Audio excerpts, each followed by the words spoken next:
Why we must be persistent in prayer? Why we must prevail in our praying?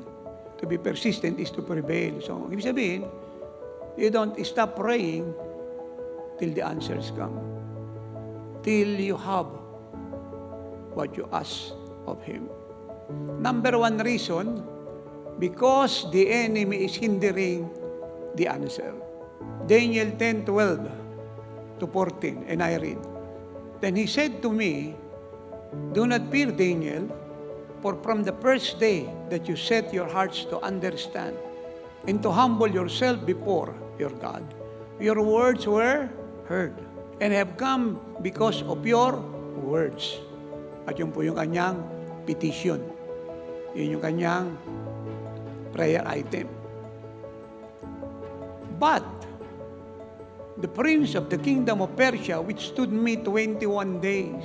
And behold, Michael, one of the chief princes, came to help me. For I have been left alone there with the kings, plural. Kings, in marami, of Persia.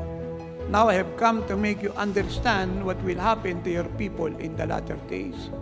For the vision refers to many days yet to come. Kaya ito po ang linaw. Unang araw, na si Daniel po ay nag-pray, sinagot siya ng Diyos.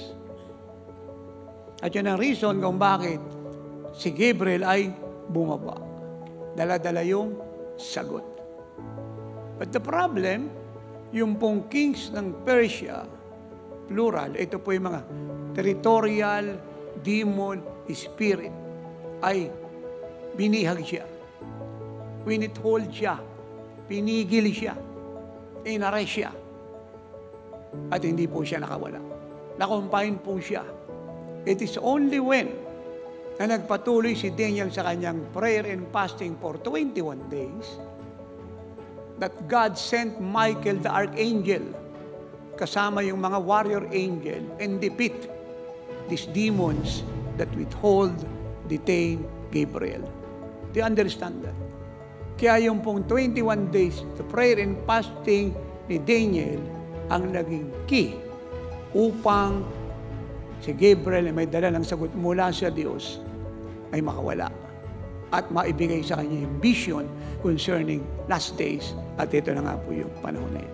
Ephesians 6:12, For we do not wrestle against flesh and blood, but against principalities, plural, against powers, plural, against the rulers, plural, of the darkness of this age, against spiritual hosts, plural, of wickedness in the heavenly places.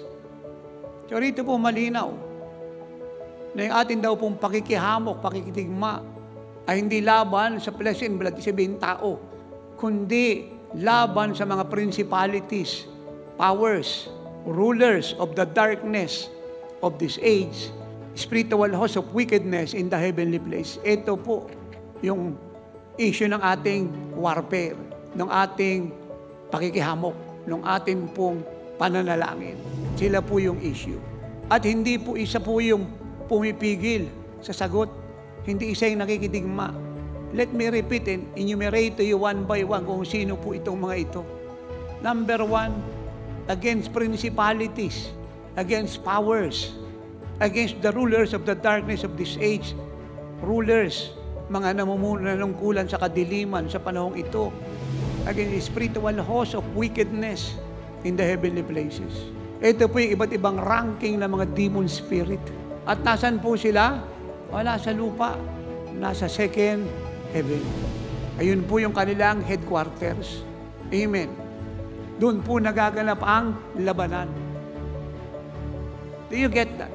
Nandoon po yung kanilang territory, yung kanilang kingdom, at doon nila dinitain si Gabriel. Kaya yung persistent prayer, prevailing prayer ay napakahalaga upang yung control nila, yung hindering demons, yung principalities, yung powers, spiritual hosts of wickedness, and rulers of dark places ay madistro.